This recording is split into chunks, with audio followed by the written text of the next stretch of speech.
There's a moment in every staged crime where the performance ends.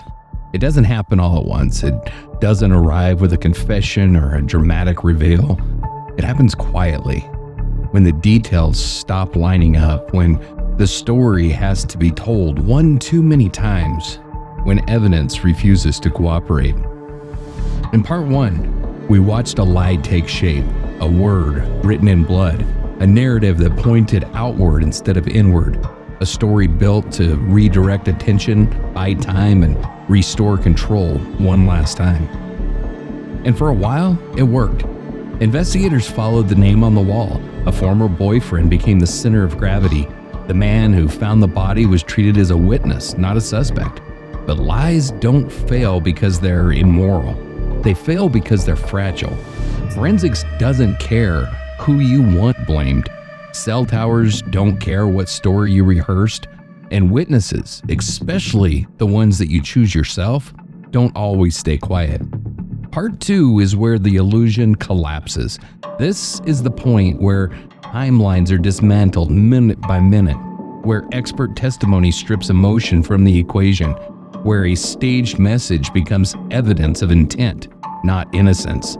It's also where we confront something harder than guilt, because this case was never about who killed Karen Pannell. It was about why the lie was necessary in the first place, why control had to be reasserted, even after her voice was silenced. Tonight, we step into the courtroom. We follow how prosecutors reconstructed the final hours, how a carefully planted distraction turned into proof of staging, and how the man who tried to rewrite Karen's last moments was forced to face the version of the story that evidence tells when no one is in control anymore. This is not the loudest part of the story. It's the most unforgiving, because once the truth takes a stand, it doesn't blink, and neither should we. Hey Angela, how's it going tonight? That's good, John. How are you? Good.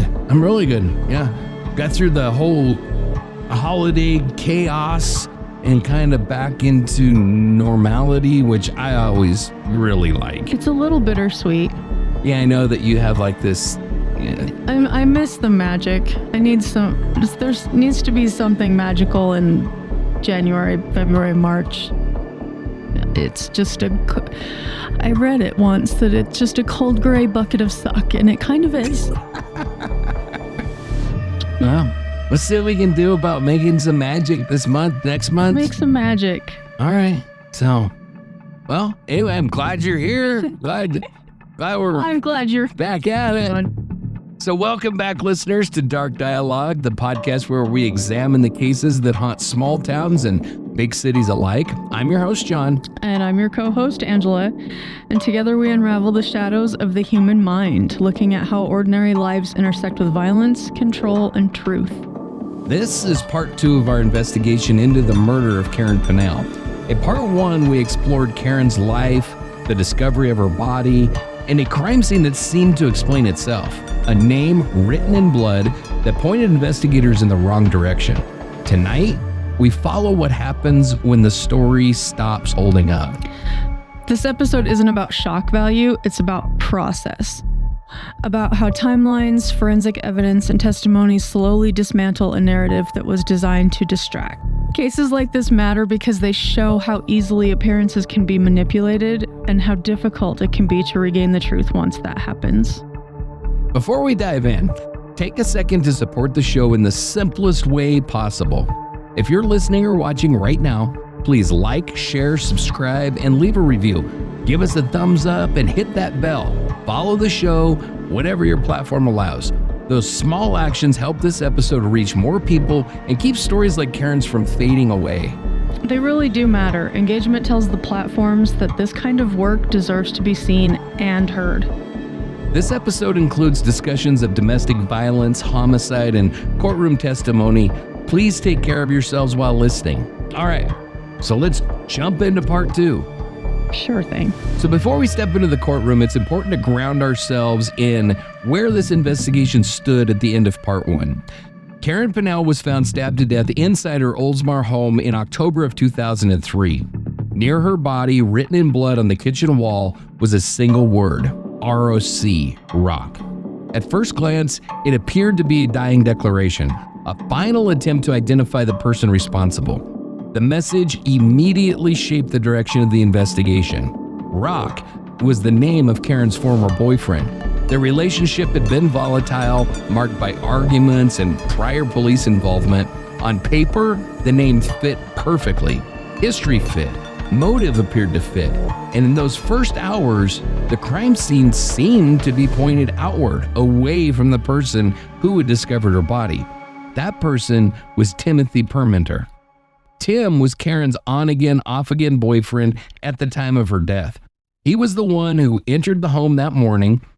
He was the one who called 911, and initially, he was treated as exactly what he presented himself to be, the grieving partner who had walked into a nightmare. But as investigators moved beyond the surface, the story began to change. Forensic analysis raised serious questions about the message on the wall, when it was written, how it was written, and whether Karen could have written it at all. At the same time, Rock's alibi held. Witnesses placed him elsewhere, and physical evidence failed to connect him to the crime scene. Meanwhile, evidence began to accumulate around Tim. A pizza delivery guy placed him inside Karen's home later than he claimed. Cell tower data contradicted his account of leaving early. Neighbors reported seeing his car at the residence throughout the night, and DNA evidence connected him directly to the violence inside the kitchen. What initially looked like a case solving itself, a name written in blood, began to look like something else entirely. Not a final message, a staged one. By the end of part one, investigators reached a critical conclusion. The writing on the wall wasn't leading them to the killer. It was leading them away from him. And with that realization, the focus of the case shifted decisively from a volatile former boyfriend to the man who had reported discovering Karen Pannell's body. That's where we left the investigation, and that's where part two begins. I feel like dun dun dun is appropriate here. Dun dun dun is appropriate. Dun. Okay. So as we discussed at the end of part one, the investigation into Karen's murder reached a turning point when the evidence stopped supporting the story written on the wall. And it started pointing squarely at the man who had reported finding her body. By that stage, detectives were no longer weighing competing theories. They were watching a cumulative case come together. Tim Permenter was ultimately arrested and charged with first-degree murder after investigators concluded that the word rock was staged and that no other viable suspect fit the evidence. That decision didn't hinge on any single discovery. It came from the collapse of Tim's entire timeline, the forensic findings inside the home, and his own behavior in the hours and days after the killing. So as we already know, Tim's alibi was the first major fracture. He claimed that he left Karen's townhouse around 7:30 on the night that she was killed, and that he was already driving north on US 19 when he placed a 9:32 p.m. phone call. But investigators obtained his T-Mobile records and learned that the call did not hit a tower along the highway. Instead, it routed through a tower within roughly a mile of Karen's home, placing him near the scene at the time when he said that he was long gone. So that technical evidence didn't just stand alone. So as we already discussed, the Pizza Hut delivery driver placed Tim inside Karen's home close to 9 o'clock, directly contradicting his claim that he had left much earlier. Multiple neighbors then reported seeing his BMW outside the townhouse later that night around 10 p.m., 2 a.m., and again at 5 a.m. Taken all together, those accounts dismantled the version of events that Tim had given detectives. At the same time, the forensic focus shifted decisively away from Rock Herpich. Analysts determined that the word rock was written over dried blood spatter, not during the assault itself. The writing pattern appeared consistent with a right-handed stroke, even though Karen was left-handed, and there was also no physical evidence tying Rock to the crime scene at all, and his alibi held up under intense scrutiny. So what initially looked like a dying declaration now looked like staging. And once that conclusion was reached, the remaining evidence took on a completely new weight. Laboratory testing showed Tim's DNA mixed with Karen's blood at the scene, including material recovered from beneath her fingernails. That supported a close, violent struggle, not a brief visit hours earlier. Investigators then turned to Tim's claimed Newport Richie alibi. As we covered previously, George Solomon described a late-night meeting at a gas station where Tim appeared visibly shaken and asked him to cover for him. Later that night, George said that Tim confessed that he had killed Karen following an argument. That statement didn't exist in isolation either. It fit the broader picture that detectives were assembling. As the case solidified, investigators also documented Tim's background and potential motive. They uncovered his extensive violent criminal history, including a prior attempted murder case and involvement in pimping, details that Karen had only recently learned. As we discussed earlier, Karen had been trying to end the relationship and had called 911 during a domestic incident roughly 10 or 11 days before she was killed. So by this point, detectives believed that they were looking at a domestic violence homicide followed by deliberate staging. With probable cause established, the state attorney's office presented the case to a grand jury, and in 2004, the grand jury returned an indictment charging Tim Pannell with first-degree murder. Once indicted, Tim was taken into custody. Open reporting indicates that the murder case dovetailed with a parole violation issue. Tim was already under supervision from earlier felony convictions, and investigators determined that he had left his approved county without permission to visit a friend in Pasco County. That violation provided a mechanism to lock his ass down immediately while the homicide case moved forward. So from that point on, Tim remained in custody. There is no indication in any reporting that he was meaningfully released on any kind of bond or any shit like that. So facing a capital charge and carrying an extensive felony record, he was incarcerated from shortly after the indictment through the trial. So by the time the case reached a pretrial posture in Pinellas County, the path forward was clear. Tim Pannell was charged with first-degree murder for stabbing Karen Pannell 16 times in her kitchen on October 10, 2003. Prosecutors announced that they would seek the death penalty. This is in Florida, where they mean that shit, by the way, elevating the case to a capital prosecution.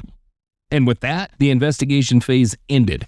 What followed were pretrial battles over what the jury would be allowed to hear, how much of Tim's past could come in, and how the state would present a case built on forensics, timelines, and a staged lie. So that's where we go next. Take us. We're there. So by the time Tim Pannell's case reached trial, the investigative phase was over, and what mattered now was how each side would explain the same body of evidence to 12 jurors. There is no published transcript of jury selection, and we don't have voir dire questions or juror responses that have been preserved in the public record. What we do have from all kinds of coverage and later summaries is a clear picture of how both sides framed the case once the jury was seated. And those frames could not have been more different, because this was a capital first-degree murder case rooted in a domestic violence context. Jury selection would have focused on predictable fault lines.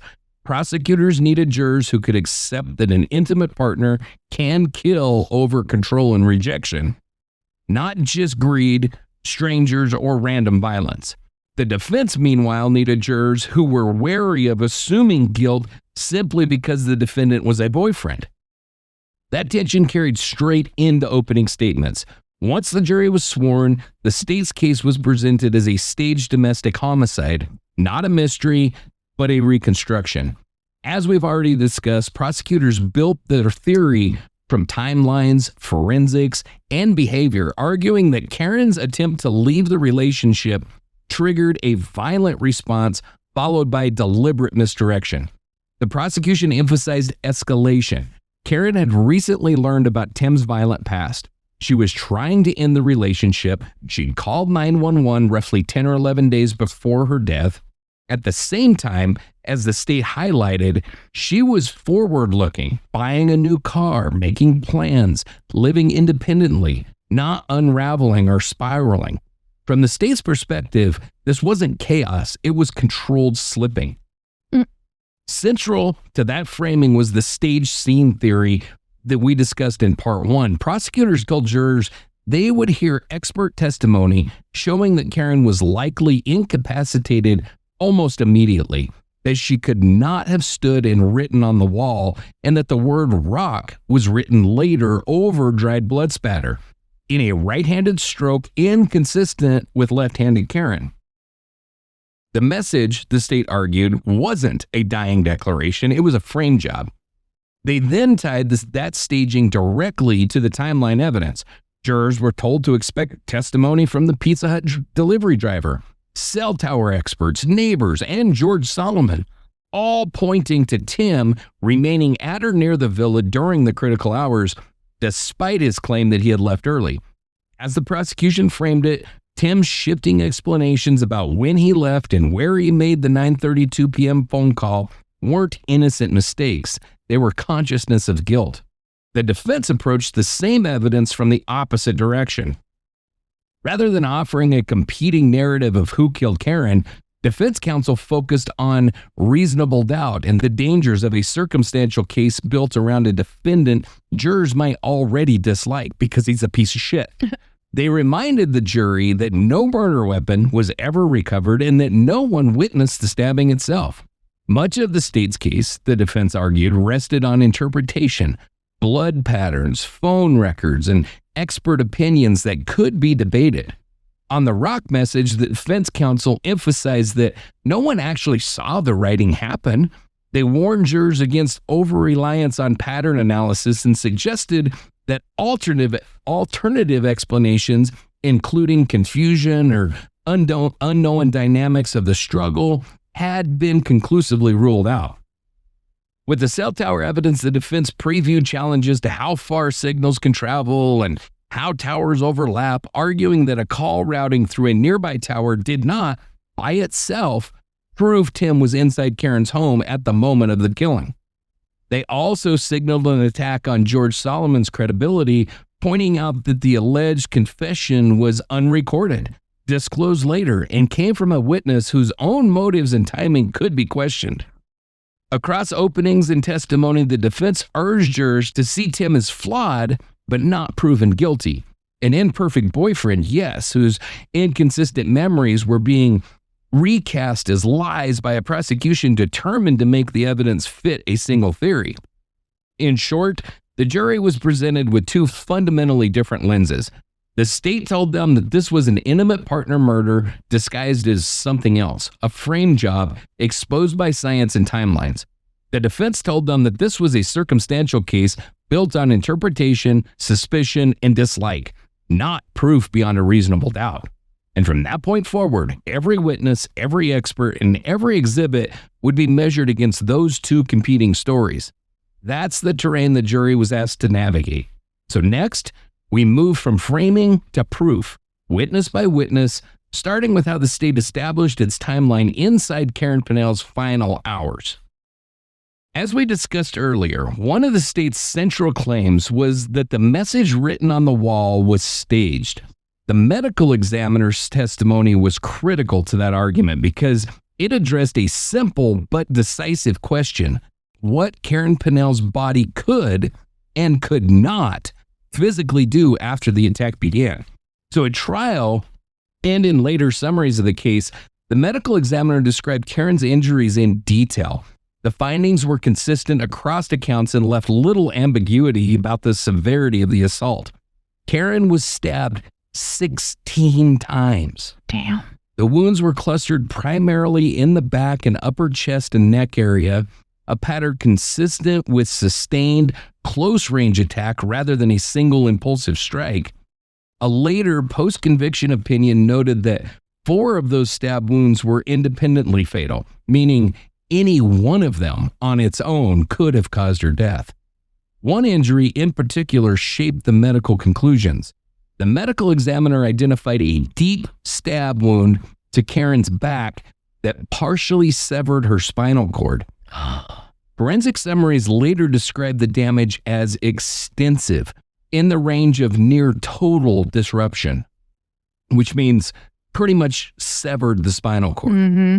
Medically, an injury of that magnitude would cause immediate or near immediate paralysis below the level of that wound, along with severe loss of trunk stability and motor control. I mean, you cut your spinal cord, you're paralyzed. It's that simple. Yeah. So in plain terms, this was not an injury that would allow someone to stand, balance, or rise from the floor in any kind of controlled way. She'd struggle to drag herself along. Right. The examiner testified that this spinal injury alone was incompatible with any kind of coordinated, purposeful movement, the kind of movement that would be required to get up, approach a wall, raise an arm, and deliberately write letters at shoulder height. With the wrong hand. With the wrong hand, exactly. The spinal damage was compounded by catastrophic chest injuries. Multiple stab wounds penetrated the chest, including wounds that damaged the heart and major blood vessels. The medical examiner explained that these injuries would have caused rapid and massive internal bleeding. Blood loss on that scale leads quickly to shock and death, not a prolonged period of functional activity. The state emphasized the combined effects of those injuries.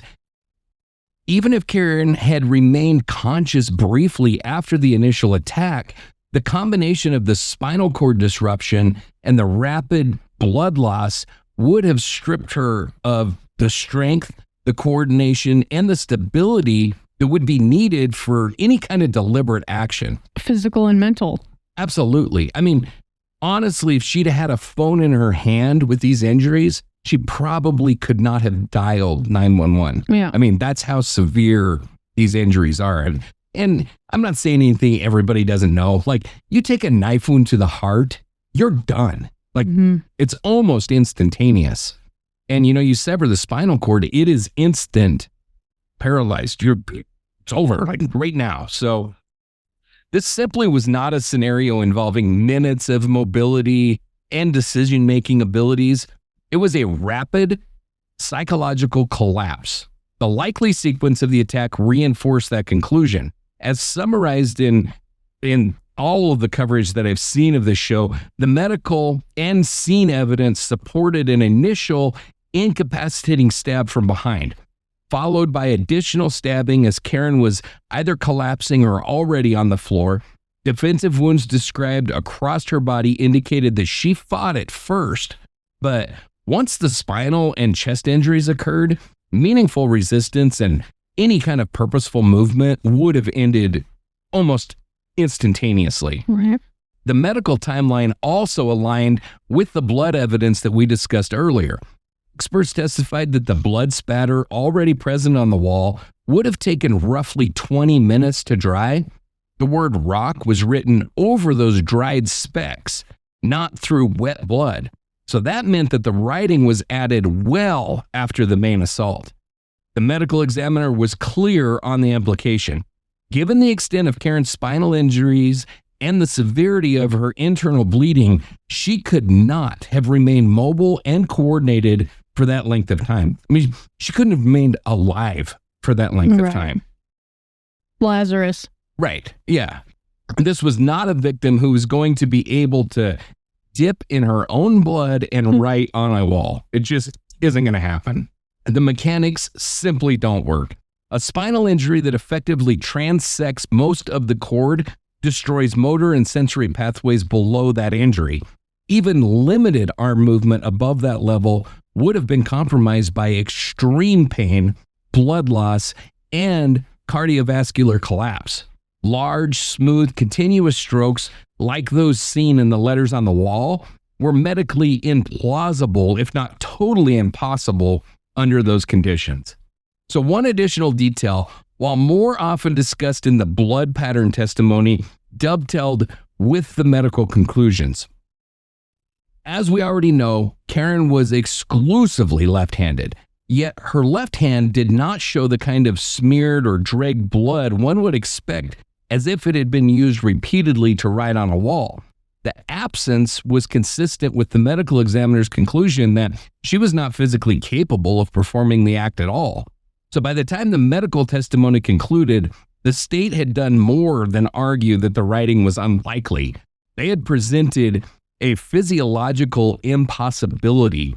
From a medical standpoint, Karen Pannell could not have stood up, approached a wall, and written a message after the attack began, let alone 20 minutes later, which meant the writing had to come from someone else. And that conclusion set the stage for the next witnesses, the forensic analysts, who would explain not just why Karen couldn't have written the message, but how it was written instead. So was blood planted on her right hand? There's just no blood on either hand. There was blood everywhere. Okay. But there's no indication on either hand that it had been like repeatedly dipped in blood and written. Okay. So as we discussed in the previous segment, the medical examiner testified that Karen Pannell could not have physically stood up, written on the wall after the attack began. The bloodstain pattern analysis addressed the other half of that question, not what Karen's body could do, but what the wall itself revealed about when and how the word rock was written. So at trial, the state called a bloodstain pattern specialist who went by the name of Anna Cox, and her analysis focused on 3 core issues: layering, timing, and stroke characteristics. The work began with the wall itself. Investigators had a section of the kitchen sheetrock containing the word rock cut out and transported to the laboratory. Under magnification, Cox examined the individual impact spatters from the stabbing and the larger, smoother strokes that formed the letters. What she observed was not a single blended event. Fine impact spatter, tiny droplets created during the stabbing, were already present on the wall. The letter strokes forming rock passed cleanly over the tops of those droplets without smearing, breaking, or dragging them. That distinction mattered. In a true last act scenario where someone writes through fresh or tacky blood, the finger or the tool disturbs the underlying droplets. The tiny dots smear, they feather, or they wipe into the stroke.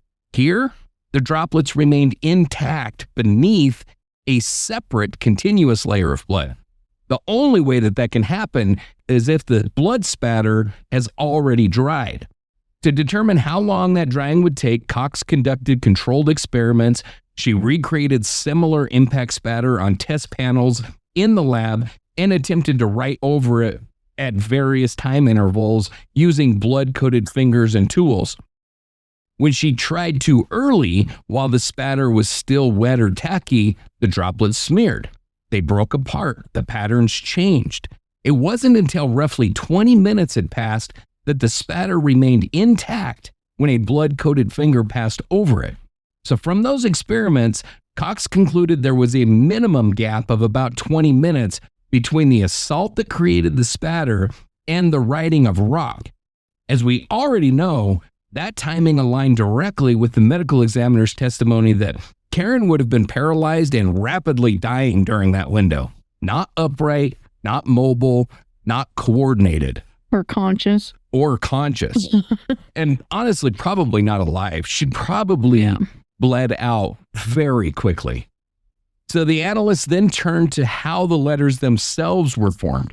Investigators had established that Karen was exclusively left-handed. As we've already discussed, her left hand did not show the kind of smeared, dragged blood pattern expected if it had been used to repeatedly write on the wall. Cox examined the shape and the flow of the letters, the direction of curves, how strokes began and tapered, and how corners and arcs were formed. Based on those characteristics, she concluded the writing was consistent with a right-handed stroke pattern. Conclusion did not stand alone. It fit with Karen's handedness and with the condition of her hands. The final question was whether the writing was done with a bare finger. At first glance, the message appeared finger-written. Karen's right index finger was heavily bloodstained, suggesting that it could have been used as a writing implement. But when Cox examined the letter strokes closely, she could not find ridge detail. no fingerprints embedded in the blood. That absence was significant. If a bare finger had written the letters, ridge detail would typically be visible. To test the alternative, Cox purchased a similar latex-type glove and conducted additional experiments. She coated a gloved finger in blood and wrote on test surfaces. The resulting strokes were smooth, continuous, and ridgeless, matching what she observed on the wall. Based on that testing, she concluded that Rock was likely written with a gloved hand, using Karen's blood and likely her finger as the brush.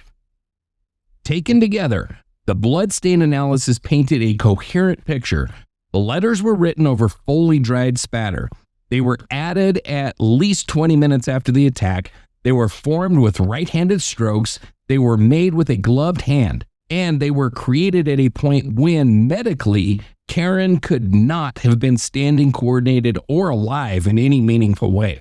In court, the state used this analysis to argue that Rock was not a dying declaration. It was staging, a deliberate post-homicide act meant to redirect suspicion toward a volatile ex-boyfriend and away from the person who had remained in and around the scene.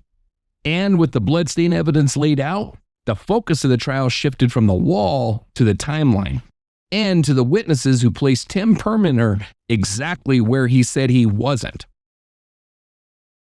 So the state's case did not rise or fall on a single piece of evidence. It was cumulative. And one of the most consequential layers in that acclamation came from the DNA analysis. Their testimony addressed a key defense theme head-on, the idea that Tim Perminer was merely a casual visitor earlier in the evening, not the person who carried out the attack. The DNA evidence told a totally different story. Investigators collected sublingual samples, scrapings, and tissue from beneath Karen Pannell's fingernails during the autopsy. Those samples are significant because they often capture skin cells transferred when a victim claws or grabs an attacker during a struggle. Forensic testing showed that those samples contained Tim Perminer's DNA. To further refine the finding, analysts conducted YSTR testing, which targets male-specific genetic markers. That testing again identified Tim as the contributor of the male DNA under her fingernails, reinforcing the material did not come from an unknown male or any kind of background contamination. In court, this was framed as a classic defensive injury DNA.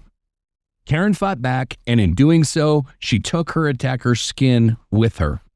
Post-conviction decisions later summarized the importance of this evidence plainly, noting that forensic analysts showed the victim had Tim's DNA under her fingernails. It was not treated as incidental, it was treated as central.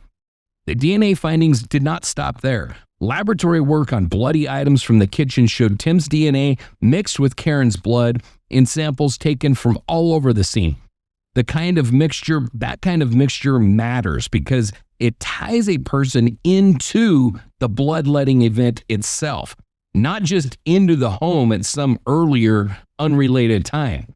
As we've already talked about, prosecutors argued that this combination, defensive DNA under her nails plus mixed DNA and blood at the scene, was consistent with close, violent physical contact during the stabbing, not with a brief visit hours earlier. The state also pointed jurors to contextual evidence surrounding the final night.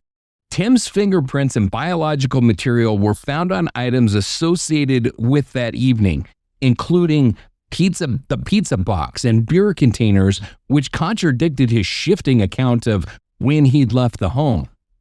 That context mattered because it undercut attempts to isolate the DNA as something left behind long before the violence. Just as important as what the DNA showed was what it did not show. As we discussed earlier, investigators compared the same fingernail samples and scene evidence against Rock Herpich. His DNA was not found under Karen's nails. It was not found in the critical bloodstain mixtures, and his fingerprints were not found on the items associated with the final hours in the kitchen. Despite his name being written on the wall, nothing in the forensic record physically tied Rock to the stabbing. In court, analysts and investigators testified that the biological evidence pointed in only one direction. Multiple independent DNA findings tied Tim directly to Karen's body and to close quarters violence. None did the same for Rock, and that exclusion mattered. It was one of the reasons investigators cleared Rock and reinterpreted the word rock not as a clue left by Karen, but as part of a staged scene meant to redirect suspicion. By the time the DNA testimony concluded, the jury had heard 3 independent disciplines, medicine, bloodstain analysis, and genetics, all converging on the same conclusion. Karen could not have written on the wall. The writing was added later, and the biological evidence placed Tim, not Rock, in direct physical conflict with her at the moment that she was killed. With that foundation laid, the trial moved to the final pillar of the state's case, the timeline, and the witnesses who put Tim exactly where he said he wasn't. So where Tim Permenter actually was on the night that Karen Pannell was killed is one of the central disputes. The technical witnesses who addressed that question most directly was T-Mobile engineer Sean Sparks. Sparks was not offering theory or opinion in the abstract. He worked from Tim's own phone records. At trial, Sparks testified using T-Mobile's call detail records, which list timestamps for each call and identify the specific cell sites that handled the connection.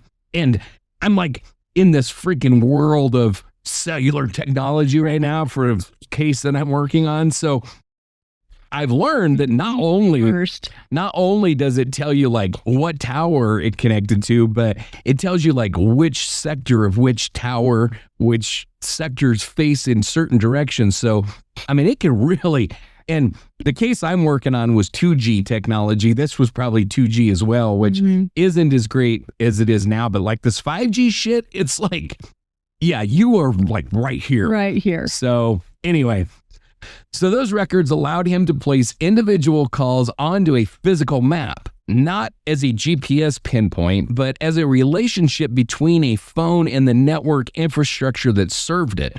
So the most important call was one that was made at 9:32 p.m. to George Solomon. Tim had consistently claimed that this call was made while he was already driving north on US 19, well away from Oldsmar.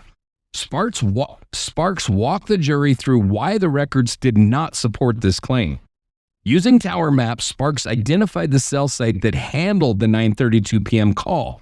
The tower was located roughly 1/3 of a mile from Karen's townhouse on Montego Court. He physically mapped that site for the jury, showing that it served Karen's immediate neighborhood, not the highway corridor that Tim said that he was on. Sparks then explained how cell towers actually work. Each tower is divided into sectors, and apparently there's no rhyme or reason. Like some towers have 1 sector, some towers have 4 sectors. It's just like wherever they need the coverage is how it works. Yep. My brain had a real problem with that because I wanted it divided equally into 4 quadrants. It doesn't work that way. No. So anyway. I'm sorry. The sector that handled Tim's 9:32 call was oriented toward Karen's neighborhood, not towards US 19 several miles away. So based on that tower and sector orientation, Sparks testified that the call was likely made from near Karen Pannell's house. He quantified that distance as roughly 1/3 of a mile from the villa, close enough to place Tim squarely in the Oldsmar area in 9:32. Importantly, Sparks did not oversell his conclusion. He acknowledged the limitations of cell site analysis. Towers do not provide GPS coordinates. Coverage areas can overlap. A phone can sometimes connect from outside a narrow radius depending on the conditions. But he emphasized the key point for the jury: direction and proximity. The call did not route through a tower or sector associated with US 19. It routed through the closest neighborhood tower to Karen's home, in a sector aimed directly at her residential area. And that distinction matters. As the prosecution argued, The phone evidence didn't have to prove that Tim was standing inside the villa at 9:32. It only had to show that his claim of being miles away on a highway was inconsistent with the network data. Sparks' testimony did exactly that, and it had an immediate effect on the case. After Sparks explained the tower locations and sector orientation, Tim changed his story.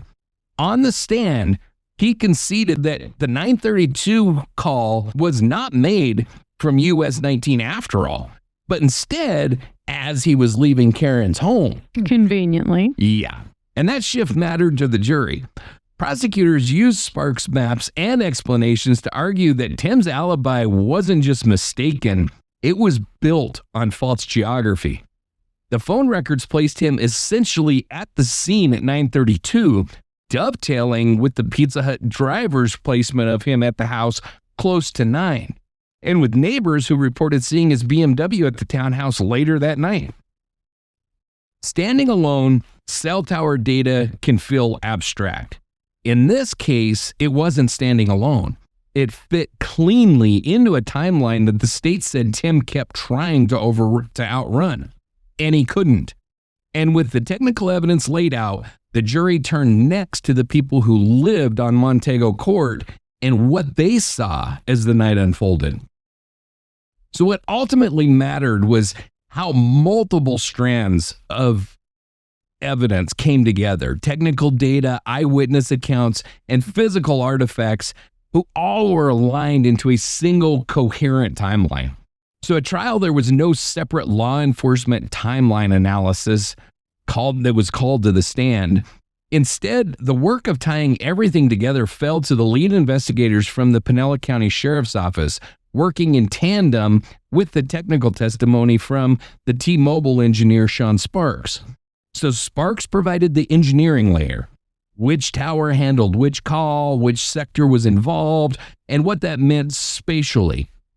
Detectives then overlaid that technical information with human observation and documented events and walked the jury through how the pieces fit together. The result was a stitched timeline built from 3 primary sources: the pizza delivery, Tim's phone records, and neighbor sightings of his BMW. Now, as we already know, the timeline begins with the pizza. So the Pizza Hut order, receipt, and the driver's testimony fixed Karen and Tim inside the townhouse at roughly 8:48 to 9 o'clock. The driver testified that Karen answered the door and that Tim was visible just inside the residence. That placement mattered because it established Tim's presence in the home much later than he originally claimed. The next anchor point came at 9:32.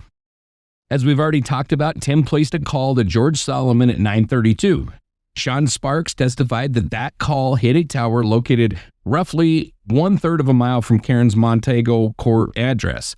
In a sector oriented towards her neighborhood, detectives used that testimony to show that Tim's phone, and by extension Tim himself, was still in the Oldsmar area, not driving on US 19 as he'd initially told investigators. From there, the timeline extended forward through the night. Multiple neighbors testified that they saw Tim's BMW parked at the townhouse complex at various points: around 10 p.m., again around 2 a.m., and once more around 5 a.m. Those sightings suggested not a single early departure, but repeated or prolonged presence at the location throughout the night. Detectives then bracketed those events with the final call that mattered.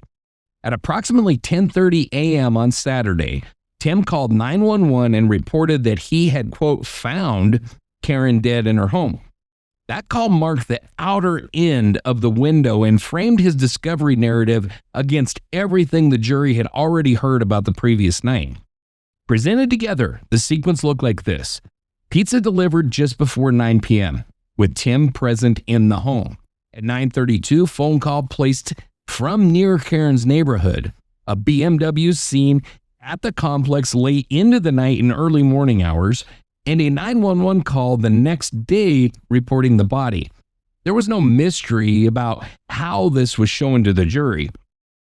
Prosecutors and detectives used charts and boards in the courtroom to align the timestamps, the tower maps, and the witness observations side by side. The goal was not to overwhelm the jury with data, but to make the inconsistencies visible. And those inconsistencies all pointed in the same direction. Tim's timeline, leaving by 7:30, driving north, being gone for hours, did not match the composite picture created by receipts, records, and eyewitnesses.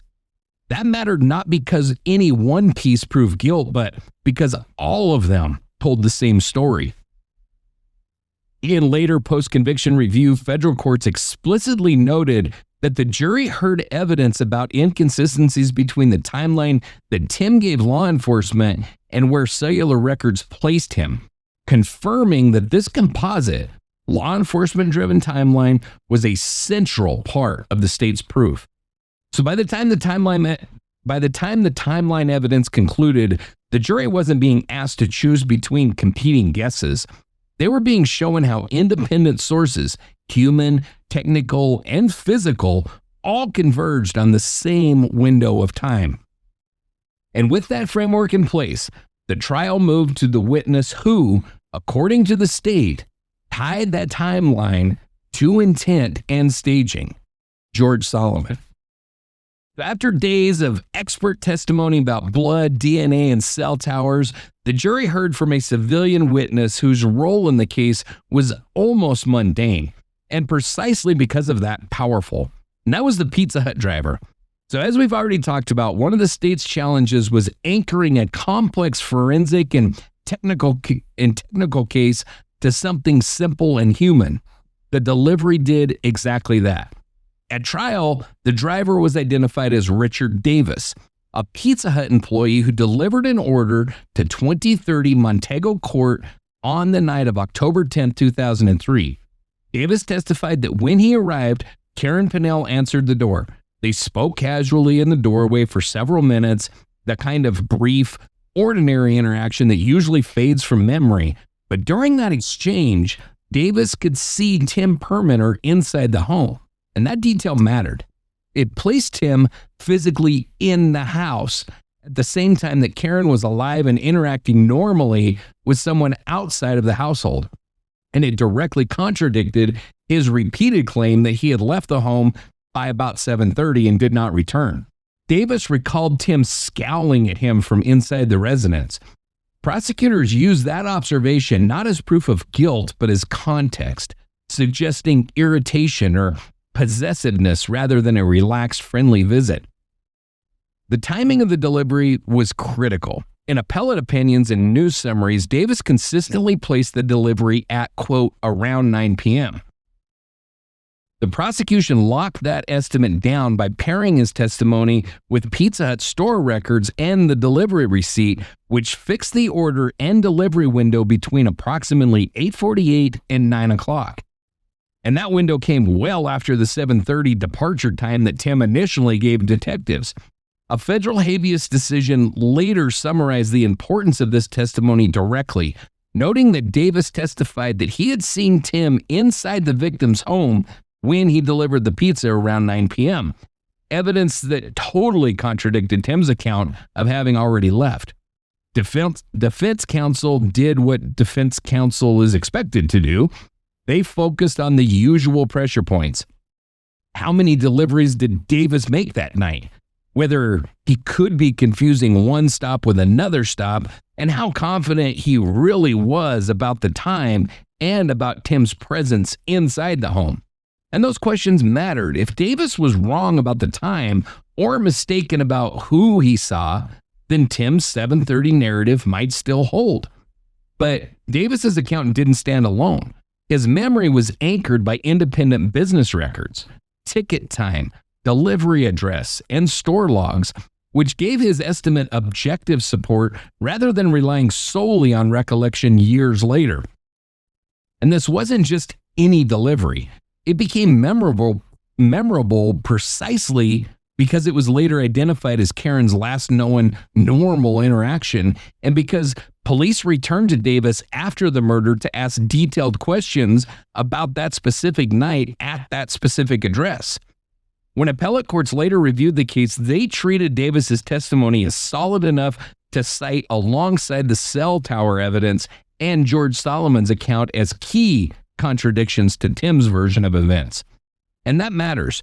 Courts do not rely on testimony that they view as significantly impeached or unreliable when summarizing why a jury's verdict will stand. So in the end, the pizza delivery did not prove who killed Karen. What it did was narrower and just as important. It fixed a moment in time. Karen was alive, Tim was inside the home, and it was happening well after he said he was gone. From there, the jury heard from the neighbors, people who lived on Montego Court and noticed a BMW that seemed to keep coming back. So after the pizza delivery had fixed Tim inside Karen's home around 9, the state turned to the people who lived on Montego Court, neighbors whose testimony filled in what happened after that point. 3 different residents, independent of one another, placed the same blue BMW convertible at or near Karen's driveway at 3 separate points during the night and early morning. Like I've said, around 10, around 2 a.m., and 2:30 a.m., and again at 5 and 5:30 a.m. So taken together, their accounts described not a brief visit, but a prolonged presence. The first of those witnesses was Casey Miller. Miller was Karen's next-door neighbor. They shared a driveway on Montego Court, and he testified that when he arrived home on the night of October 10th, he got in no earlier than 10:10 p.m., and immediately had trouble pulling into the driveway. And that's one that'll lock in your memory. Because if you come home and you can't get in your driveway, you are instantly pissed off, and you're going to remember that shit. I guarantee it. Yep. I've been in that situation. Yep, you're in my spot. Yes. So a blue BMW convertible was parked crookedly across the shared drive, blocking his access. Oh. So he was pissed, and he's going to remember that shit. And he's going to have an axe to grind, so Tim's going down, man. So park your BMW wherever. I'll teach you, you son of a bitch. So Miller testified that he had to maneuver around the vehicle to park, placing him within inches of it, stationary in his own driveway. He identified the car as Tim's BMW. Later, law enforcement testimony confirmed that all 3 neighbor witnesses were describing the same vehicle. From an evidentiary standpoint, Miller's observation carried weight because of proximity. This was not a fleeting glance from a distance or a guess made in poor lighting. He was physically interacting with the obstruction in a space that he used every day. Yeah. Misidentification under those circumstances is very unlikely. The second witness, and you couple that with the fact that Tim is Karen's boyfriend, albeit ex or not, that car has been there before. So he's probably like, oh, this son of a bitch that always parks crooked, always freaking blocks my drive. Yeah, he knew that car. Arrogant BMW asshole. Yeah. I just had to throw in my 2 cents. Well, I agree. So the second witness moved the timeline forward several hours. Mikkel Fincher lived directly across the street from Karen's villa. She worked as a bartender and testified that she and her boyfriend arrived home around 2 a.m. When they pulled up, she noticed Tim's BMW parked across the street near Karen's home. Her testimony didn't stop there. Fincher stated that she saw the BMW again about a half an hour later, around 2:30 a.m., when she let her dog outside. The car was still there, unchanged. As with Miller, there were no reported issues with distance or visibility. Fincher was observing from her own property across a residential street that she knew well at close range. Her overnight work schedule made a 2 a.m. arrival unremarkable for her, and it reduced the likelihood of confusion about the timing. The final neighbor witness carried the BMW into the early morning hours. Mark Stouffer lived on Dover Court, the next street to the south, which runs parallel to Montego Court. His regular morning routine involved walking his poodle past Karen's front door. Between 5 and 5:30 a.m. on October 11th, Stouffer testified that as he passed Karen's villa, his dog abruptly pulled toward the bushes near her front door and refused to continue, a break from its normal behavior. As Stouffer picked up the dog and turned away, he physically bumped into a car parked behind Karen's Volkswagen. He described it as a BMW convertible with the top down. That detail stood out to him. It was early morning, and leaving the top down struck him as unusual.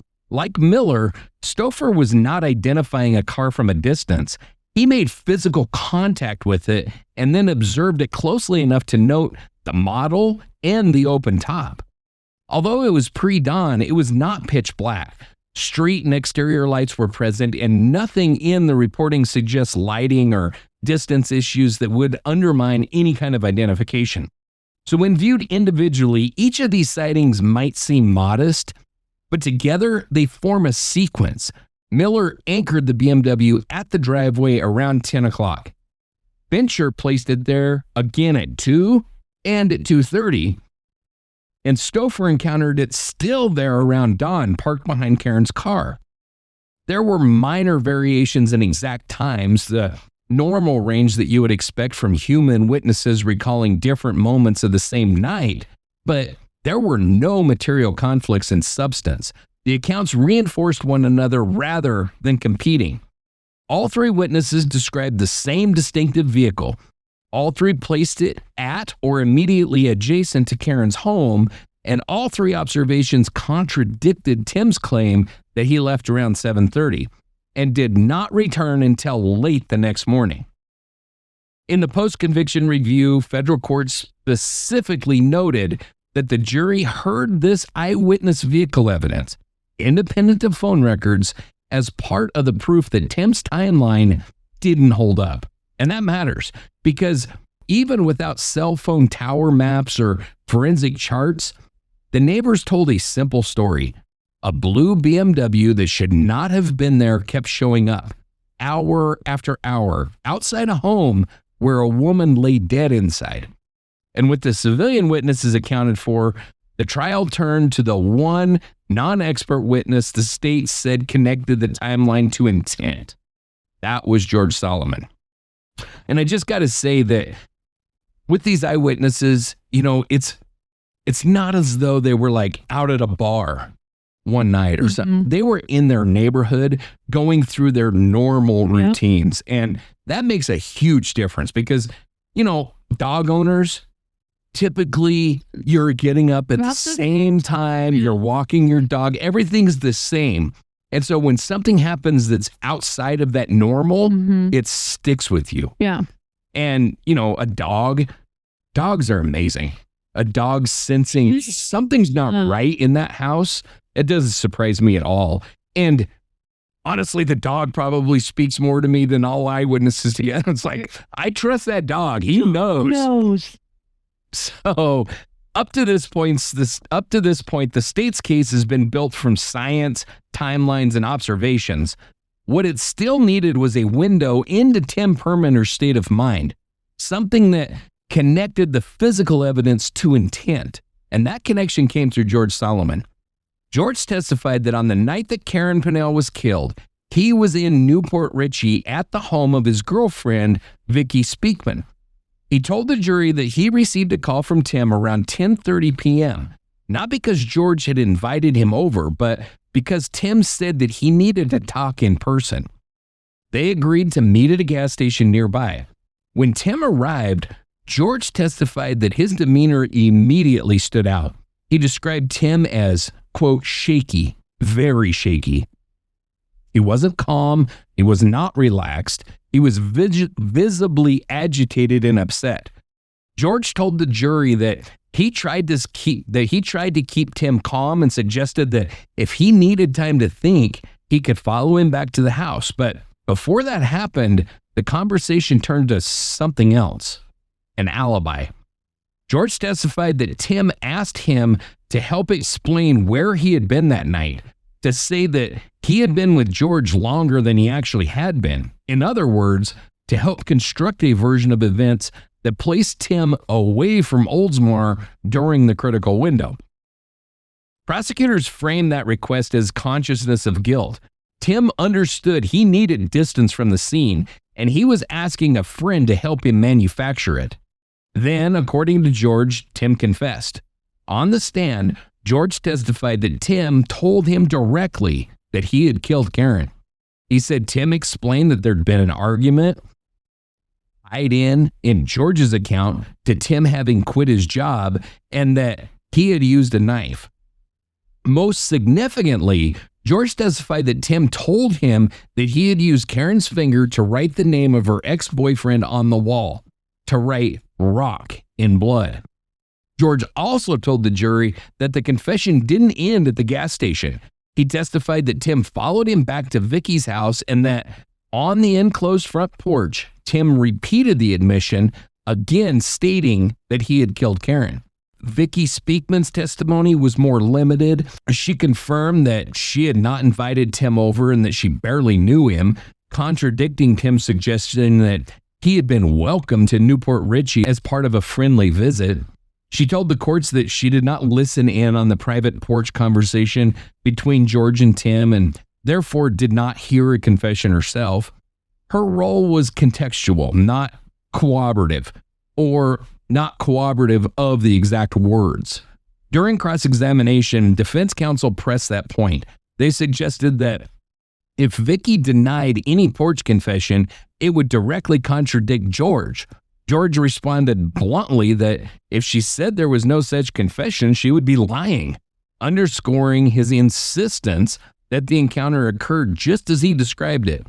The defense then went after credibility. They emphasized that George did not immediately report the confession. He did not fully disclose it until years later, in April, after initially serving as an alibi witness for Tim. The defense framed this as a damaging delay, suggesting the story evolved over time. They argued that George had motive to lie. He had initially helped Tim. Later, he changed his account and became the state's key witness. Defense counsel suggested that he did so to protect himself from scrutiny, to curry favor with law enforcement, or to distance himself from Tim as the investigation closed in. They also attacked the plausibility of the story itself. The defense mocked the idea that someone would confess to murder and then be invited into a house with a girlfriend and children. Portraying the porch scene is inherently unbelievable. And by pointing out that Vicky did not hear the confession, they argued that George's account was uncorroborated and possibly embellished. Finally, they raised issues of memory and intoxication. It was late at night. People had been drinking. Years passed before George gave a full account. Defense counsel suggested that specific phrases like, "I killed Karen," "used her finger," could be the product of hindsight or suggestive questioning rather than Tim's actual words. The jury heard all of it. They also heard where George's testimony fit. It did not stand alone. It matched the staging evidence on the wall. It matched the medical testimony about incapacitation. It matched the bloodstain analysis. It matched the cell tower data. It matched the pizza delivery and the neighbor sightings of Tim's BMW. In later post-conviction review, courts explicitly noted that George Solomon's testimony, including Tim's shaky demeanor, the request to be covered for, and the admission about using Karen's finger to write rock, was a central pillar of the state's case. They did not find the defense's credibility attacks sufficient to undermine the verdict. For the jury, George's account provided the connective tissue. It explained why the science looked the way it did, and it gave voice to what the state argued was already written, not just on the wall, but across the evidence itself. So the word written on the kitchen wall shaped everything that followed, and the detectives who took the stand did not try to minimize that fact. They acknowledged it. When deputies first entered Karen's kitchen and saw the word rock written in blood, their focus immediately turned to Karen's ex-boyfriend, Rock Herpich. His name matched the letters. He had a volatile history with Karen. There had been prior domestic violence calls, and at first glance, the scene looked like a dying declaration pointing straight at him. Lead Detective Michael Holbrook and his partner described Rock as the initial primary suspect. From their perspective, this was the logical starting point. You don't ignore a name written in blood. Tim Perminer reinforced that focus during his interviews. He told detectives that Karen had a, quote, rocky relationship with an ex named Rock, further feeding the assumption that the writing on the wall was genuine. But the detectives testified that assumptions only last until they're tested. The day after Karen's body was found, investigators drove to Rock's home near Port Charlotte and conducted a lengthy and detailed interview. Rock and his girlfriend were separated for questioning. Detectives photographed the bottoms of Rock's feet and took fingernail clippings, looking for trace evidence, blood, tissue, anything that could link him physically to the stabbing. They also walked through Rock's prior history with Karen, including earlier confrontations, the door-kicking incident, and the unresolved dispute over a roll-top desk. None of that was ignored. Rock and his girlfriend both told detectives that on the night of the murder, they were at home. Her young son was hosting a backyard campout with several other boys, creating multiple independent alibi witnesses. Detectives interviewed those witnesses and documented their accounts. As forensic results came back, the case against Rock continued to erode. There was no DNA tying him to Karen's body, no material under her fingernails, no fingerprints, no biological evidence linking him to the kitchen or the bloodletting. Nothing in the scene placed him there. With a corroborated alibi and no physical evidence, detectives testified that Rock was cleared as a suspect, despite his name being written on the wall. The decision was not framed as reluctance, it was framed as obligation. And at the same time, the forensic picture began forcing a deeper reassessment of the scene itself. As we already know, crime scene analyst Anna Cox told detectives that under magnification, the letters Rock sat on top of already dried blood spatter. Her lab work and drying experiments showed that the spatter would have needed roughly 20 minutes to dry to remain undisturbed beneath the letter strokes. Investigators also learned that Karen was exclusively left-handed, while the writing showed a right-handed stroke, and her left hand lacked the smearing that you would expect if she had written the message. Coupled with the medical examiner's opinion that Karen would have been paralyzed and rapidly dying after the initial back and chest wounds, detectives testified that the meaning of Rock changed. What had first appeared to be a dying declaration now looked like a staged message added after Karen was already incapacitated and likely dead. And that was the pivot point. In court and in later interviews, Holbrook and his colleagues emphasized that the case began with Rock because of the wall writing, but it shifted the moment objective checks failed to support his involvement. They described a methodical process identifying logical suspects from the scene, Rock from the writing, Tim as the current boyfriend, Karen's ex-husband, and even a vague burglary theory. Test each against alibis, forensic evidence, and behavior, and clear them when the evidence didn't fit. Detectives testified that they cleared all of Tim Perminer's intended patsies, Rock, the ex-husband, and the phantom burglar, because each had either strong alibis or no physical connection to the crime. Holbrook later told Dateline that once Cox demonstrated the writing was added after the dried blood, Rock flipped from a clue to evidence of staging, and that was when the focus settled fully on Tim. The tunnel vision critique was not ignored. In court and later in media coverage, investigators addressed it directly. They acknowledged the early Rock focus and then walked the jury through exactly how and why they backed out of it. They emphasized that Rock was not cleared on instinct or out of sympathy. He was fully investigated, interviewed, physically examined, checked against forensic results, and tested against multiple independent alibi witnesses. They also emphasized that multiple theories were pursued in parallel, not sequentially abandoned until one stuck. Only when the forensic and the timeline evidence converged did the case narrow. When evidence contradicted the initial assumption, no Rock DNA, a solid alibi, and clear indicators of staging, detectives testified that they changed their theory instead of forcing the evidence to fit it. It's been noted that this pivot was one reason the case does not read like a classic tunnel vision wrongful conviction story. The person the bloody wall seemed to accuse was ultimately excluded, and the case was rebuilt around timeline, science, and a confession pointing elsewhere.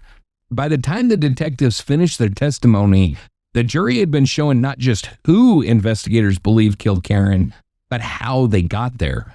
And with the investigation fully laid out, the trial moved into its final phase. The defense case and Tim Perminer's decision to take the stand himself. Smarty pants. Yeah, that never goes well. Mm-mm. The state did not present motive as a vague claim about a troubled relationship. Instead, prosecutors anchored it to a specific moment, a law enforcement interaction that occurred roughly 10 or 11 days before Karen was killed. That moment came through the testimony of a deputy who responded to a domestic-type call at Karen's townhouse. Accounts vary slightly on whether the call was logged as a welfare check or as a disturbance, but the essential facts were not in dispute. Uniformed deputies were at Karen's home. Tim Perminer was present, and law enforcement ran his information. When the deputy ran Tim's name, his criminal history came back immediately, including a serious prior case involving attempted murder, kidnapping, shooting into an occupied dwelling, and armed burglary, along with other violent and exploitation-related offenses tied to his past as a pimp. What a peach. Yeah. That's your favorite saying. Boy. So according to trial testimony, the deputy then warned Karen directly. He told her that Tim had done significant prison time, that his past was violent, and that she needed to take that information seriously. And that really speaks to Karen's personality. Mm-hmm. You don't have to be a fly on the wall to know. This deputy was like, this woman is like, a pillar of the community. You could tell she's responsible. Yeah. What is she doing with she doesn't know this. Yeah. I've got to tell her. So, and this was not a friend's opinion or a secondhand rumor. It was a uniformed deputy standing in her home telling her the truth about the man that she was dating. It had to be a gut punch. Oh, God, I can't even imagine. So the state argued that this warning changed everything. Friends, family members, and coworkers later told investigators that Karen had not known the full extent of Tim's record before that night. And according to them, Tim had given her a minimized, sanitized version of his past. Of course he did. Of course he did. So after the deputy's warning, Karen began confiding in people about what she'd learned. A coworker, Catherine Mallett, later described Karen as shaken and disturbed by the revelation. Catherine also testified that Karen once wore a turtleneck on a hot day and briefly showed marks on her neck from an earlier choking incident. Testimony the state used to tie the warning to escalating fear rather than abstract concern. And from that point forward, prosecutors argued Karen was trying to get out. She was pulling back, setting boundaries, telling people that she wanted to end the relationship. And in the state's narrative, this was the critical pre-homicide shift.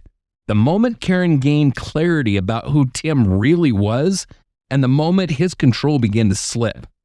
At trial, the deputy's testimony served three distinct purposes. First, knowledge. It established that Karen knew about Tim's violent past before she was killed, undercutting any suggestion that she remained unaware or accepting of it. Second, conflict. It provided a concrete trigger for escalation. Once Karen knew, the relationship changed, and the state argued that change enraged Tim, especially as he was also quitting his job and losing other sources of stability. And third, pattern. Prosecutors framed this as fitting a well-documented intimate partner homicide pattern, a woman entering the exit ramp phase after discovering the truth, and a man with a history of violence responding to rejection with lethal force. The state wove this testimony back into its broader narrative, The deputy's warning became the spark. Karen's attempt to leave became the threat. And the killing, prosecutors argued, followed directly from the loss of control, culminating in the argument, the stabbing, and the staged rock meant to deflect blame. The defense, however, was keenly aware of the danger this evidence posed, because the deputy's testimony touched Tim's prior bad acts. It intersected with pretrial rulings that limited how much of his criminal history the jury could hear. The court initially kept many specifics out to avoid improper propensity evidence, convicting someone because of who they were, not what they did in this case. So that balance became delicate when Tim later testified and suggested that Karen had lied to deputies during the earlier incident. At that point, the judge briefly sent the jury out to consider whether Tim had, quote, opened the door to more details about the prior call and his background. Even with those limits in place, the core fact remained uncontested. A deputy with no personal stake warned Karen about Tim's violent past days before she was killed. The state used that uncontroverted moment to anchor motive in something tangible, not generic relationship turmoil, but a documented turning point where Karen learned the truth and tried to get away. And with motive, opportunity, and evidence all on the table, the trial moved toward its final act, the defense case and Tim Perminer's decision to speak for himself. So when the defense case began, one thing became immediately clear. The strategy was not to fight the state's science with competing science. There was no indication in the trial record, appellate opinions, or post-conviction review that the defense called its own experts to challenge bloodstain pattern analysis, DNA testing, or cell tower methodology. Instead, defense counsel chose a different approach: cross-examination and argument. So rather than present alternative expert narratives, the defense focused on highlighting the limits of each discipline and reminding the jury that even strong forensic evidence can still be circumstantial. That approach played out across each technical area, starting with bloodstain pattern analysis. As we've already talked about, the state relied heavily upon the expert testimony about the writing on the wall and all of that kind of stuff. The defense did not present a competing bloodstain expert offering a different timing or staging theory. Instead, counsel challenged the expert through cross-examination. They asked whether anything in science could absolutely exclude hands or fingers from writing the letters. They acknowledged, as experts often do, that science rarely deals in absolutes. Nothing is 100%, but they reiterated, in their professional opinion, it was highly unlikely that Karen wrote the message. That exchange became representative of the defense posture. Rather than refuting the analysis, they emphasized uncertainty. And then the other forensic findings, Tim's DNA under Karen's fingernails and mixed with her blood at the scene, appear in the record as uncontested laboratory results.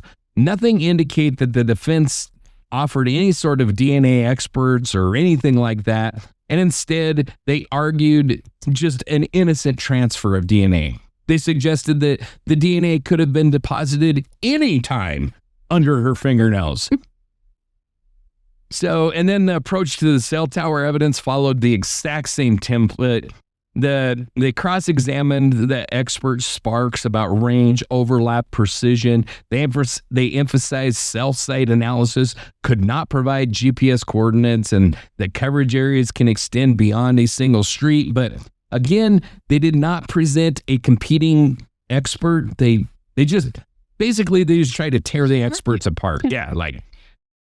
So, and they did not attempt to replace the state's science with any kind of different scientific explanation. Instead, they just aimed to tear it apart or to soften it. Yeah.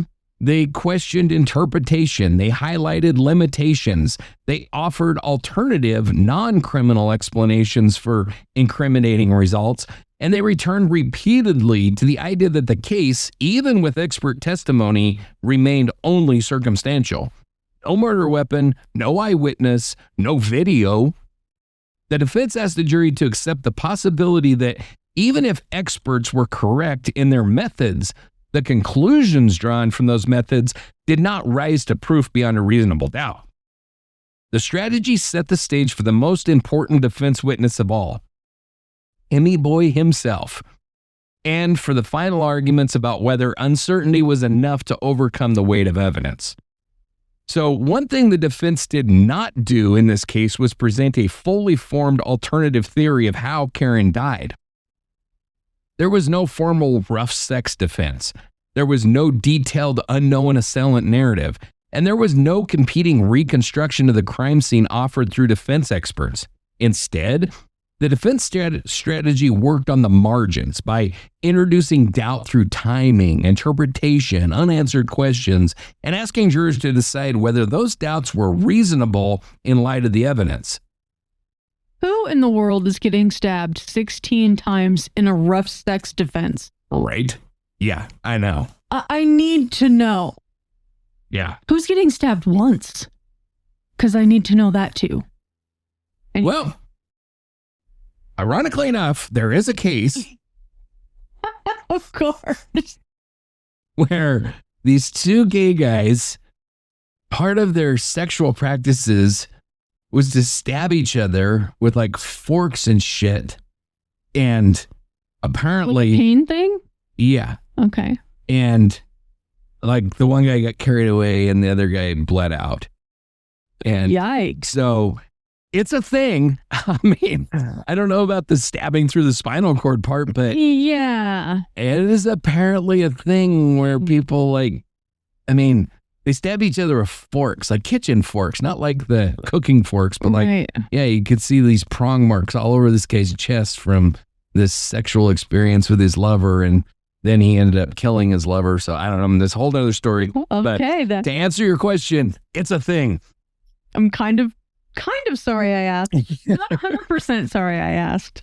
So in his initial statements to detectives, Tim claimed that he left around 7:30. He was on Highway 19, headed north by 9:32 when he talked to George, all that. And we talked about the cell phone experts, but on the stand, Tim conceded that the 9:32 call was actually made as he was leaving Karen's home, not while driving miles away. Even then, he maintained that he left her alive and did not return until the following morning when he said that he discovered her body. Jurors were asked to evaluate that claim against the rest of the record. They heard from the pizza driver. They heard from the cell tower expert. They heard from the three neighbors independently placing his BMW there. And the state argued that once those pieces were aligned, there was no realistic window for an unknown assailant to arrive, kill Karen, stage the scene, and leave, all without leaving any trace of evidence or being seen. And I gotta say, I didn't see this reported anywhere, but the fact that he wrote her ex-boyfriend's name on the wall kind of ties it to somebody that knew Karen. Yeah. Right? Yeah. Now it cannot be an unknown assailant. Yeah. It has to be somebody with an intimate knowledge of Karen. It can't be somebody she just met. It has to be somebody who just happens to know. That knows her history. So really, he screwed himself by putting that shit on the wall. So the state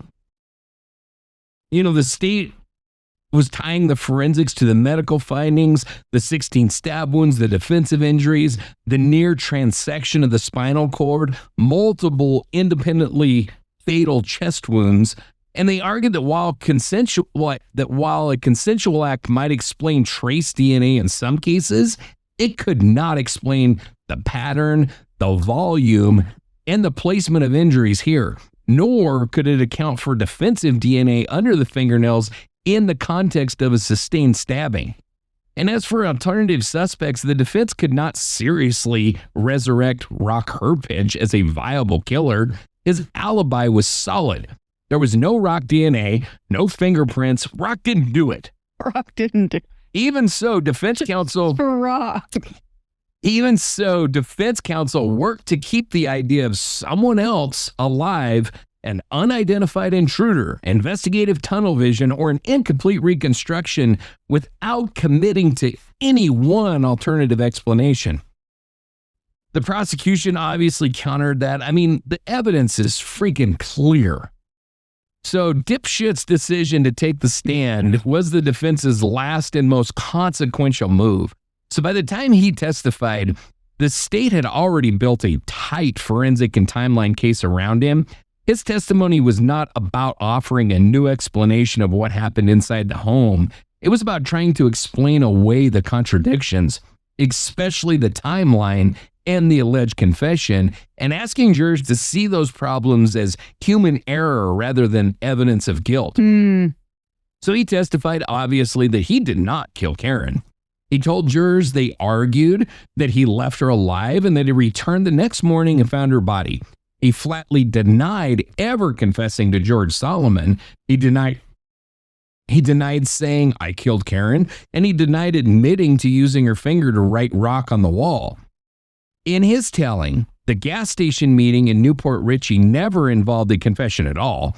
He claimed he simply arrived, said little, and followed George back to the house, a version that stood in direct conflict with George's account of a shaken, agitated Tim asking for help and admitting what he'd done. During his testimony, Tim also volunteered that Karen had lied to a deputy during a 911 call roughly 10 days before her death, and that statement immediately raised alarms.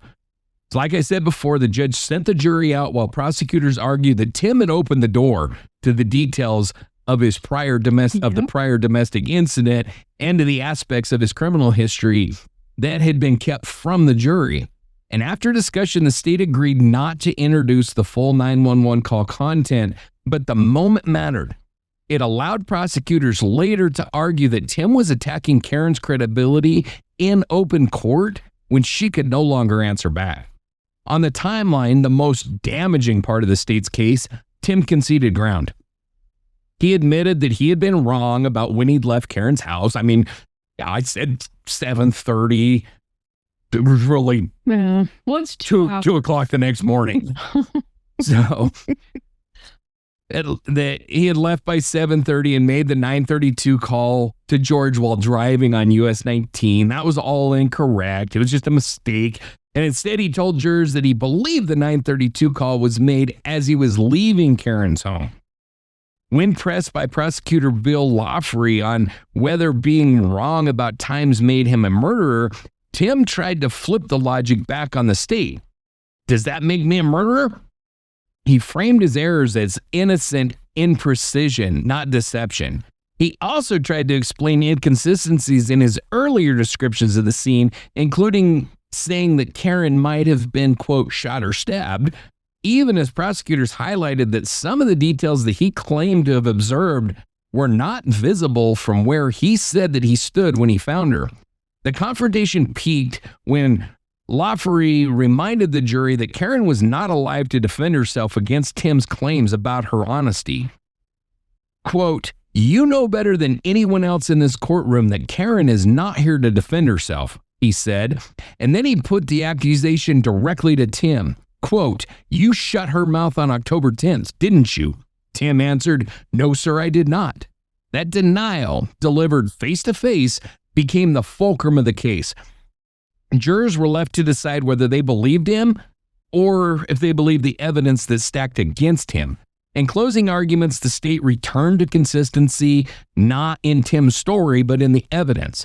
Prosecutors walked jurors back through the timeline that they'd built piece by piece: the pizza delivery, the cell towers, the neighbors, the DNA under Karen's fingernails, the medical and the bloodstain evidence, George Solomon's testimony, and the state argued that Tim's shifting explanations were not random mistakes, but conscious attempts to push himself away from the moment that Karen was killed. They told jurors that this was not a puzzle with missing pieces. It was a complete story of an intimate partner murder followed by staging. They also emphasized that Tim's attack on Karen's credibility from the stand was part of the same pattern: control of the narrative, even after her death. The defense closed with a different lens, obviously. Defense attorney Dudley Clapp urged jurors not to confuse inconsistency with guilt. He argued, just because he's lying doesn't mean he did anything wrong. That's not really what he said. That was me. So he argued that being wrong about times, especially years later, does not make someone a killer. He asked jurors to see Tim's errors as ordinary human fallibility, not consciousness of guilt, because, gosh, almost everybody trips and falls and gets up as a pimp that tries to, the jury wasn't allowed to hear that shit. Yeah. So Clapp focused heavily on George Solomon, attacking the delayed disclosure of the confession, the late night circumstances, the drinking, and the implausibility of someone confessing to murder and then being welcomed into a home with children. He reminded jurors that Vicky Speakman did not hear the confession, leaving George as the lone source of that claim. On the science, the defense emphasized limits. Bloodstain analysis is opinion. Cell tower gives ranges, not dots. And DNA under fingernails can have innocent explanations in a romantic relationship. And they reminded jurors there was no murder weapon, no eyewitness to the stabbing, and no recorded confession from Tim himself. And finally, they asked jurors to consider Tim's decision to testify, to face questioning and admit his mistakes as evidence that he was trying to explain, not to hide. So by the time the arguments ended, the case had narrowed to a single question.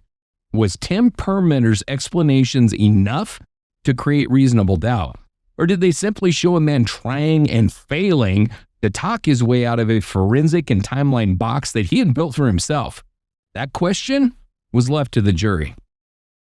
After the testimony ended and closing arguments were complete, the case went to the jury. On October the 24th, 2007, a Pinellas County jury found Tim Perlmutter guilty of first-degree murder in the stabbing death of Karen Pannell. There were no accounts of a hung jury, no notes signaling deadlock, no suggestion that jurors struggled to reach a verdict on guilt.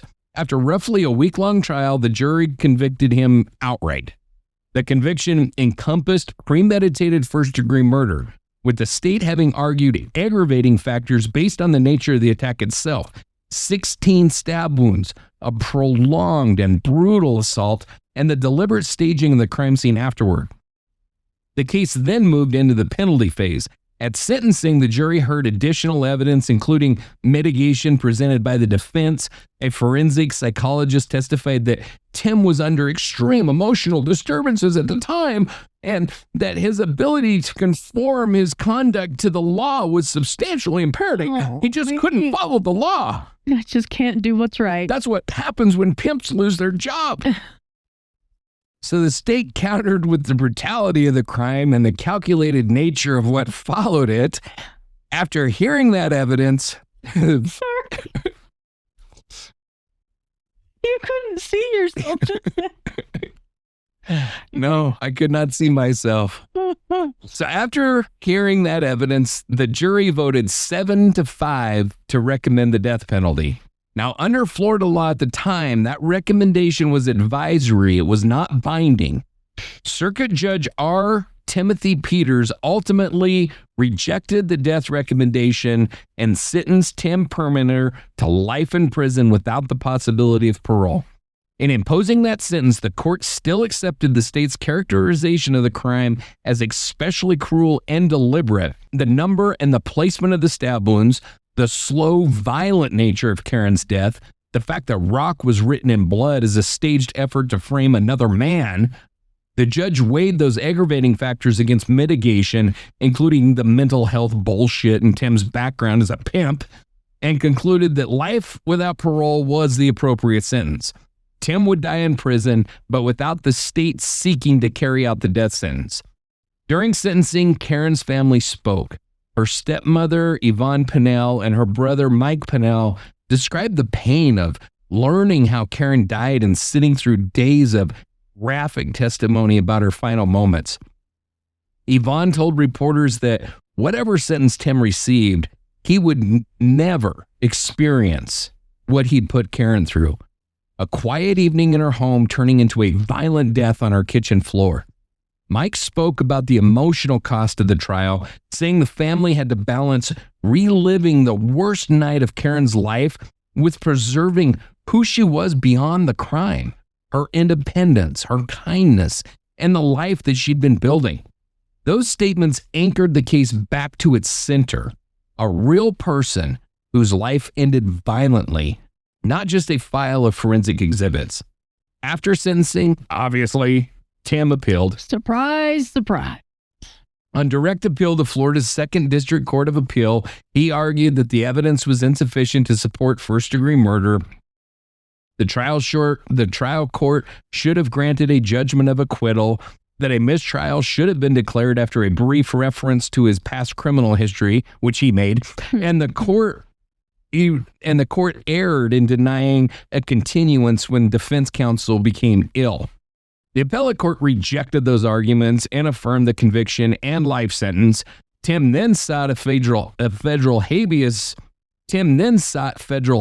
relief, again challenging the sufficiency of the evidence and the handling of the evidentiary issues at trial. The federal court denied relief. In its ruling, the court held that a rational jury could find premeditated first-degree murder beyond a reasonable doubt based on the totality of the evidence, the medical findings, the staged rock message, the bloodstain analysis, the cell tower testimony, the timeline built from witnesses, the DNA under Karen's nails, and George Solomon's account of Tim's confession. The court also noted that some of Tim's claims were procedurally barred because they had been raised only as state law issues, not as federal constitutional violations. Neither the admission of the cell evidence nor the handling of references to Tim's criminal history was found to constitute a reversible error. No court, state or federal, concluded that the evidence was legally insufficient or that the trial was fundamentally unfair. Today, this total freaking asshat remains incarcerated in Florida, serving life without parole for the murder of Karen Pannell. The verdict stands, and legally, the case is closed. So when people hear about this case for the first time, they remember the wall. They remember the word written in blood, rock. And how shocking it is to imagine a dying woman pointing a finger at her killer in her final moments. It feels cinematic. It feels definitive. And for a brief time, it sent investigators in exactly the direction that you'd expect. But this case was never solved by what was written on the wall. It was solved by what couldn't be explained away. As we've walked through this episode, and as we discussed in part 1, once the forensics, timelines, and human testimony were laid side by side, the message stopped behaving like a dying declaration and started behaving like a lie, a deliberate one, written not in desperation, but in calculation. Karen Pannell did not die quickly. She was stabbed 16 times. She suffered catastrophic injuries to her spine, to her chest, and to her heart. Medical evidence showed that she would have been paralyzed and rapidly bleeding out, physically incapable of standing, reaching, or carefully forming letters on the wall. The bloodstain evidence showed those letters were added later, over dried spatter by a right-handed gloved writer. And the timeline, built from a pizza delivery, cell tower records, and neighbors who had no reason to lie, kept placing one person at or near that townhouse again and again, long after he claimed to be gone. The DNA under Karen's fingernails told the same story. So did the confession that George Solomon testified to hearing, whether you believe every word of it or not, because it fit the physical evidence in ways coincidence simply cannot explain. This wasn't a stranger slipping in and out unseen. This wasn't a mystery attacker who left no trace. And it wasn't a tragic accident or a moment that spun out of control. Legally, the jury weighed all of that and reached a verdict. The courts reviewed it. The conviction stood. But beyond the courtroom, this case leaves us with something harder, because Karen didn't die because of a word on a wall. She died because she learned the truth about the man that she was with, about his past, his violence, and the danger that he represented. And she tried to pull away. That moment, the exit moment, is one of the most dangerous points in any abusive relationship. And this case follows that pattern with chilling precision. Karen was not reckless. She was not spiraling. She was building a life. She bought a new car. She made plans. She reached out. She tried to protect herself. And she was killed for it. When we talk about this case, it's important not to let the spectacle overshadow the person at the center of it. Karen Pannell was not a symbol, a forensic puzzle, or a plot twist. She was a daughter, a sister, a co-worker, and a woman who deserved to wake up the next morning in her own home. The blood on that wall was meant to confuse, but the truth, piece by piece, refused to stay buried. And in the end, what was written in blood wasn't a name, it was a lie. And the evidence told the rest of the story. Before we move into the victim tribute, I want to pause for a moment and explain something new that we're beginning here at Dark Dialogue. When we honor victims on this show, we're intentional about how we do it, not just in the words that we choose, but in the space we create. Moving forward, some of these tributes will be accompanied by original music, used not as background, but as part of the moment itself. For this episode, and for future tributes, we're working in collaboration with J.J. Hawk, an independent band whose music carries the kind of emotional restraint and honesty these stories demand. Their work is produced through their own independent production arm, Hawk Studios, giving them full creative control over how their music is created and shared. Their music is available everywhere people listen: Spotify, Apple Music, iTunes, iHeart. But here, it serves a different purpose. The song you're about to hear is called Paper Wings. It's a piece that sits with fragility, disorientation, and quiet endurance, the kind of emotional space that words alone sometimes can't hold. It doesn't explain anything. It doesn't ask for attention. It simply allows room for reflection. As this music plays beneath the tribute, we ask you to listen with care, not just to what happened, but to who this person was and to the life that existed beyond the headlines. This is Karen Pannell, and this is Paper Wings by J.J. Hawk.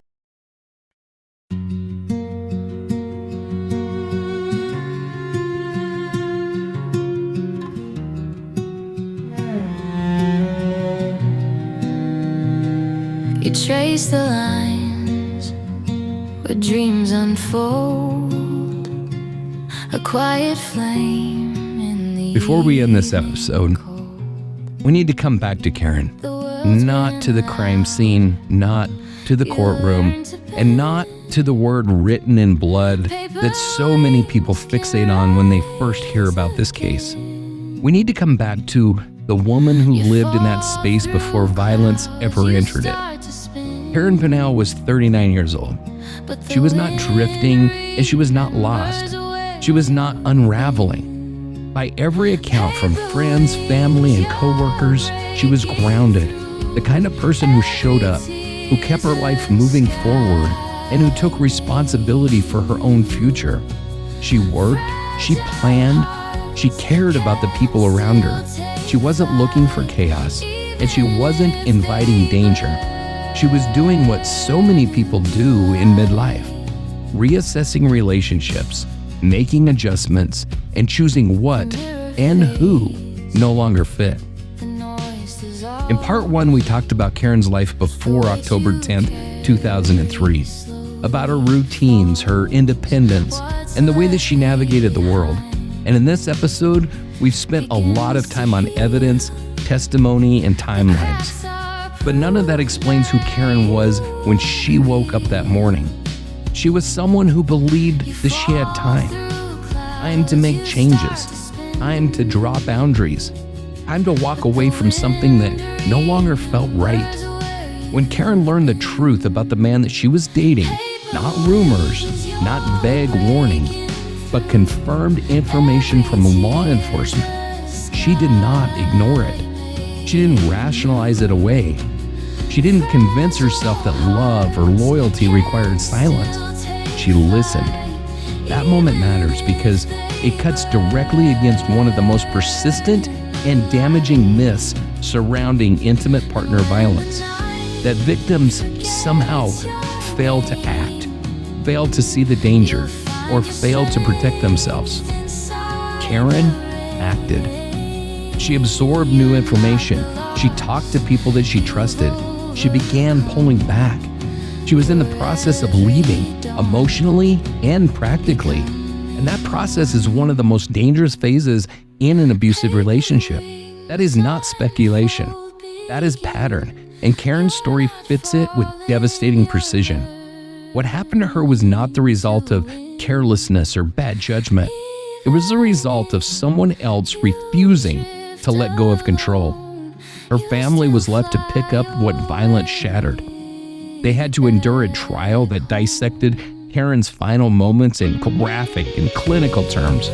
Wounds counted, movements debated, blood analyzed. Not because it honored her, but because the system demands proof.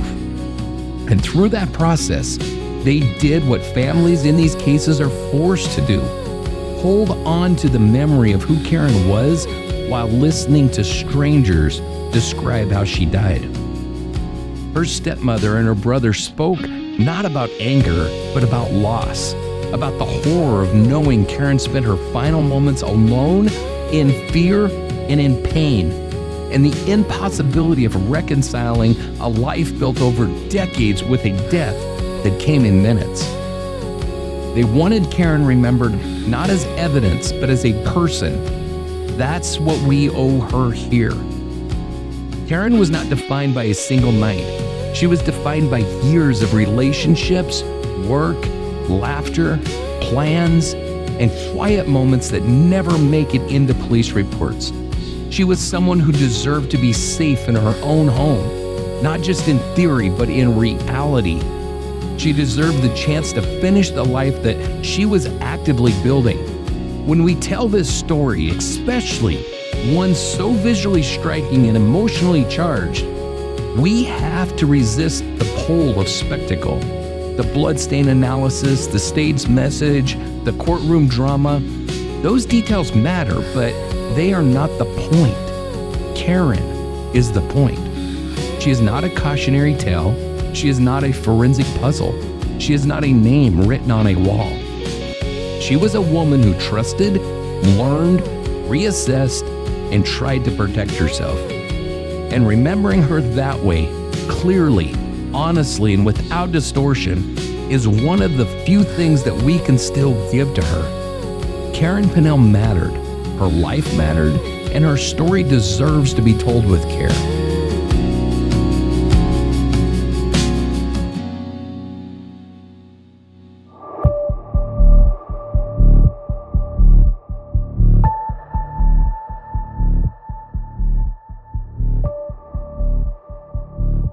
Karen Pannell's story is difficult to sit with, not because the evidence is unclear, but because it is.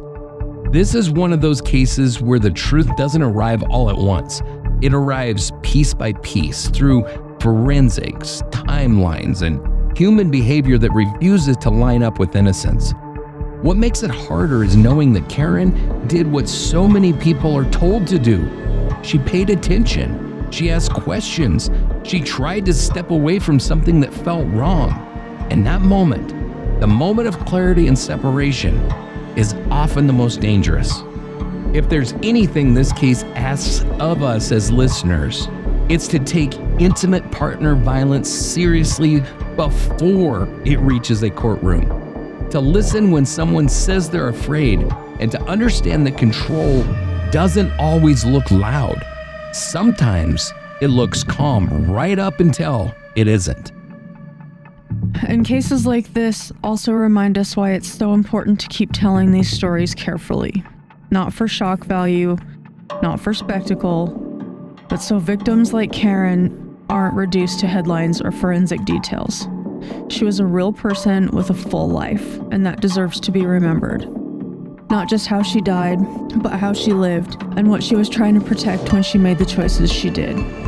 If you or someone you know is in a situation that feels unsafe, there are resources, and reaching out can matter more than you realize. If you found any value in this episode, if you believe stories like Karen's deserve to be told with depth and with respect, please take a moment to support the show. Like this episode, share it with someone who listens thoughtfully, leave us a review on Apple Podcasts or Spotify. Those reviews genuinely help independent shows like this reach new listeners. If you're watching on YouTube, give us a thumbs up, subscribe to the channel, and hit that bell so you don't miss future episodes. You can also follow Dark Dialogue on social media, where we share episode updates, research notes, and upcoming projects across the network. If you want to support the work more directly, you can check out our links for Ko-fi, Patreon, and Substack. Those contributions help us keep these investigations independent, in-depth, and accessible. And if you're interested in honoring victims beyond the podcast, take a look at our victim tribute page on the Dark Dialogue site. Those spaces are built to remember the people behind the cases, not just the crimes committed against them. Thank you for spending this time with us and for staying present through a difficult story. It matters more than you know. As always, take care of yourselves and each other.